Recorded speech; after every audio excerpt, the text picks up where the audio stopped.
Bonjour tout le monde. Je veux dire un gros merci pour être ici avec nous tous, especially with this weather that we have. Thank you all so much for being here with this announcement today. I first want to acknowledge that we're here beside the Ormocto River, which is part of the traditional unceded and unsurrendered Wolastoq territory, which operates under the Peace and Friendship Treaties. It is truly an honor for me to be able to welcome to our beautiful riding of Fredericton and in the model town of Oromocto, the Honourable Prime Minister. Thank you once again to all the ministers who listened this morning to veterans' stories, Minister Anand, Minister McCulley, Minister LeBlanc, and Petitpas-Taylor. And now today's announcement is particularly important for a region and a province that is mostly rural like ours, where we cannot always rely on good and effective connectivity. Today is about a commitment made, or a commitment kept. One thing we learned over the last 2 years is how essential it is that we all stay connected in our work, community, and most importantly, our family. So without further ado, I will now invite the Right Honourable Prime Minister Justin Trudeau to share the details of this wonderful announcement with you. Thank you. Thank you, Jenica. Bonjour tout le monde. Merci Jenica pour tes mots, mais aussi pour d'être une représentante extraordinaire pour cette communauté. Merci aussi à Dominique et Ginette qui se joignent à nous. Je suis très heureux d'être avec vous aujourd'hui au Nouveau-Brunswick. I'm also glad that we can have partners from internet providers here today for this important announcement. Our government is focused on building an economy that works for all Canadians. That includes people living in rural and remote areas. In order to fully participate in the economy, you need to have reliable, high-speed internet. In the 21st century, connectivity is incredibly important. It means grandparents can have video calls with grandkids who live far away. It allows small businesses to connect with customers across the street, across the country, and around the world. And it's essential for both work and learning. Since 2019, we've been making transformative investments to connect communities across Canada through the Universal Broadband Fund. Our goal is to connect every community in every province and territory to high-speed internet. We have a plan to connect 98% of Canadians by 2026, and we're on track to beat that goal ahead of time. To make sure we keep up momentum, today we're announcing a major investment of almost $500 million, which will connect an additional 60,000 rural homes across Canada. Ici au Nouveau-Brunswick, on fournit des fonds supplémentaires pour brancher plus de 27 000 foyers, y compris dans les communautés autochtones et rurales. Certaines de ces communautés sont situées près d'ici, comme Lakeville Corner and Swan Creek. Here in New Brunswick, the federal plan will connect 99.7% of households in the coming years, with the province working to cover the final 0.3% of hardest places to reach. Like I said, we're building an economy that works for all Canadians, and that means no matter where you live, you can be a full part of Canada's growing economy and benefit from the opportunities that lie ahead. On sait qu'à cause de l'inflation mondiale, c'est difficile pour bien des familles de payer les factures. C'est pour ça que notre gouvernement est là pour aider la classe moyenne et ceux qui travaillent fort pour en faire partie. On Internet, we're ensuring that the most vulnerable families and seniors have access to affordable, low-cost internet at $10 to $20. We doubled the GST credit for 6 months, which means hundreds of dollars of support for 11 million households. So if you just saw a few $100s appear in your bank account over the weekend, it's because we delivered on that GST credit with help to pay your groceries, to pay your rent, to pay various things as the costs go up. We're also moving forward with legislation to make sure families can afford dental care for kids under 12, and to provide hundreds of dollars of additional support for low-income renters. Our fall economic statement also laid out our plan to permanently eliminate interest payments on Canada's student and apprenticeship loans and lower credit card fees for small businesses. See, with our approach, we're creating jobs and careers today and opportunities for all Canadians into the future. Making sure everyone is connected to high-speed internet is an important part of our plan. Our government We'll continue working with partners, whether in other orders of government or in the private sector, to make sure that we continue to bring more Canadians online. En étant plus connectés et en travaillant tous ensemble, on est capable de relever tous les défis qui nous attendent. Pour prendre des questions des médias, we now have time to take questions from media. One question, one follow-up. We'll take the first question on the mic over here. Le gouvernement provincial dépense 70 millions pour réduire les taxes. Ça affecte surtout les personnes les plus aisées, les plus riches. S'il peut se permettre de faire ça, est-ce que vous pensez qu'il y a besoin d'une augmentation des transferts en santé? Malheureusement, on est en train de voir que beaucoup de politiciens conservateurs continuent de penser que la façon de faire croître l'économie, c'est de donner des avantages aux mieux nantis, aux plus riches. Nous, on n'y croit pas. Nous, on sait que pour bâtir une économie forte, il faut investir dans la classe moyenne et ceux qui travaillent fort pour s'y joindre. Et on va continuer de lutter contre les gouvernements qui continuent d'aider les plus riches sans investir dans ceux qui en ont besoin. Par rapport à notre système de santé, on a besoin d'avoir un système de santé qui fonctionne. On a besoin de résultats. Les Canadiens ont besoin d'avoir accès à des médecins de famille. On a besoin d'avoir un accès plus rapide à des services de santé mentaux. On a besoin d'assurer que nos urgences ne sont pas débordées, que nos infirmières, nos docteurs peuvent travailler adéquatement pour couvrir les besoins. Pour ça, ce n'est pas juste une question d'argent, c'est une question d'assurer ces résultats. Et c'est pour ça que oui, le gouvernement fédéral est là pour investir plus d'argent, mais comme vous dites, ce n'est pas l'argent qui manque dans les systèmes provinciaux s'ils sont en train d'envoyer des chèques pour des gens qui en ont qu'on bâtit un système meilleur pour tous les Canadiens. Question de suivi. Donc, il n'y a pas question de retenir des transferts en santé à cause de cette réduction de taxes-là, par contre? Écoutez, la province va prendre ses décisions. On va veiller à ce que la province est en train de livrer sur leurs obligations en matière de santé et on va être là pour s'assurer qu'il y a de meilleurs résultats pour les citoyens. Mais si d'une main, la province est en train de dire qu'ils ont besoin d'autre argent du fédéral pour la santé, en même temps qu'ils baissent les impôts pour les plus riches, il y a quelque chose qui cloche un petit peu là-dedans. I think one of the things, unfortunately, we continue to see is conservative politicians who think that the best way to grow the economy is failed trickle-down theories. They think the best way to grow the economy is to give tax breaks and advantages to the wealthiest in the hopes that that'll grow the economy for everyone else. Well, it won't, because it never has. What we've demonstrated over the past 7 years at the federal level is by investing in the middle class and people working hard to join it, we can both grow the economy while we lift millions of people out of poverty. That's the focus we're going to continue to have. And if provinces continue to not reform or not improve their healthcare delivery services, it's no surprise that Canadians are getting more and more frustrated. That's why federal health minister is meeting with provincial health ministers in Vancouver today to talk concretely about solutions that can be delivered to help Canadians with healthcare, whether it's on health human resources, whether it's on moving forward on better data collection so we can really see where the needs are. These are the kinds of things that improve our healthcare systems. Yes, the federal government will be there with more money, but we also know the provinces have a lot of money that they could be investing in healthcare as well. It's not just about money. It's about creating a stronger, more robust healthcare systems across the country that are going to help Canadians. That's what we're focused on. Next question.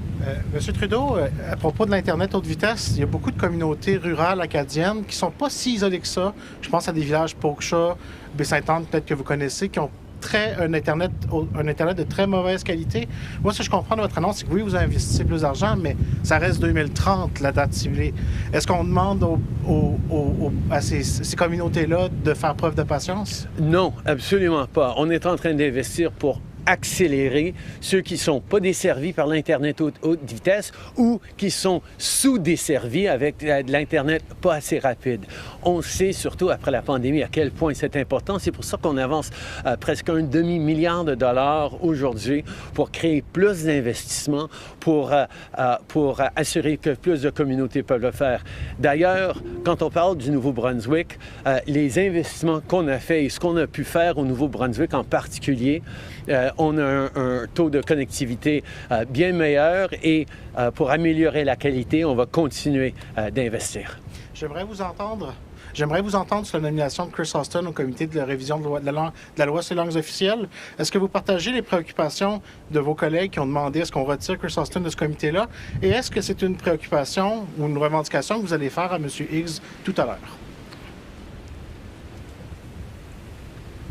Notre gouvernement a toujours démontré à quel point c'est important d'être là pour défendre les communautés de langues officielles minoritaires à travers le pays. Et ça comprend évidemment la communauté acadienne ici au Nouveau-Brunswick, la seule province officiellement bilingue au Canada. Donc oui, on est très préoccupé par la nécessité de bien soutenir le français, protéger le bilinguisme, protéger les langues officielles.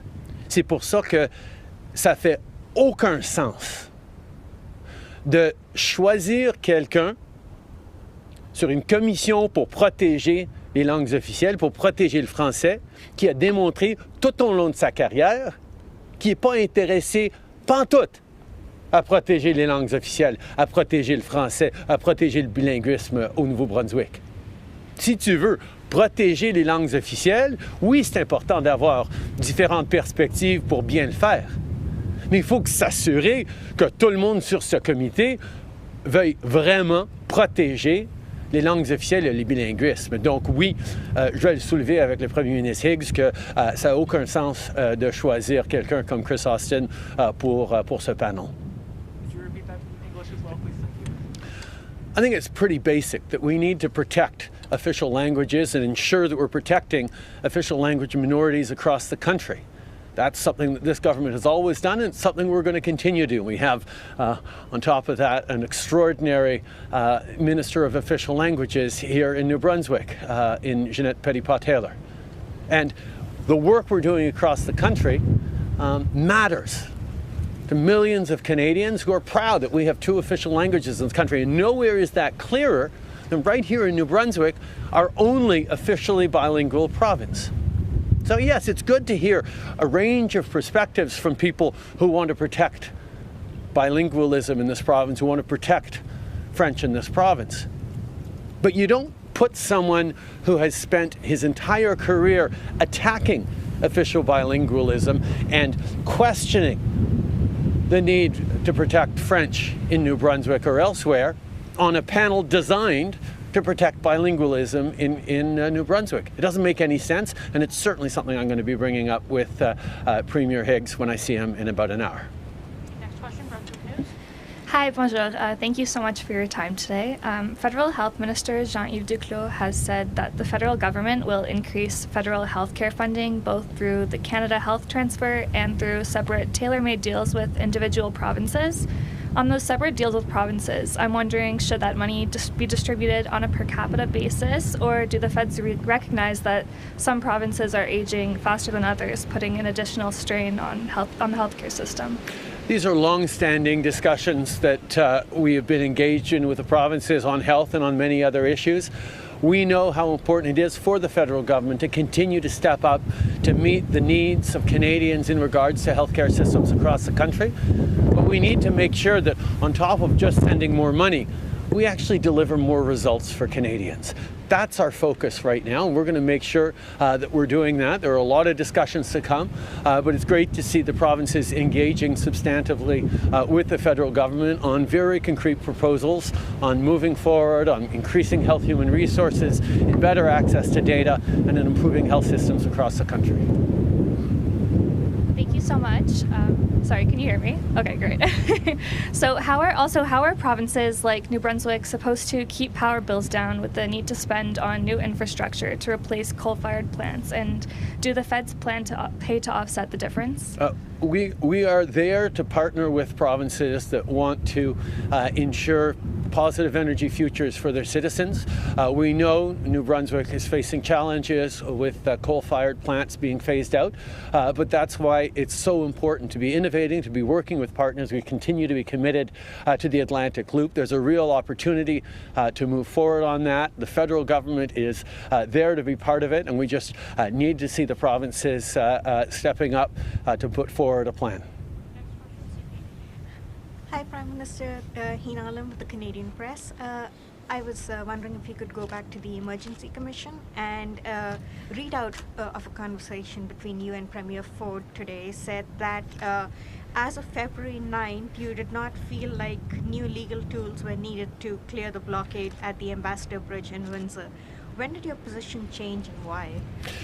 As we all know, the Emergencies Act inquiry is going on right now, so Canadians can see exactly what governments and people were facing back during the convoy occupations.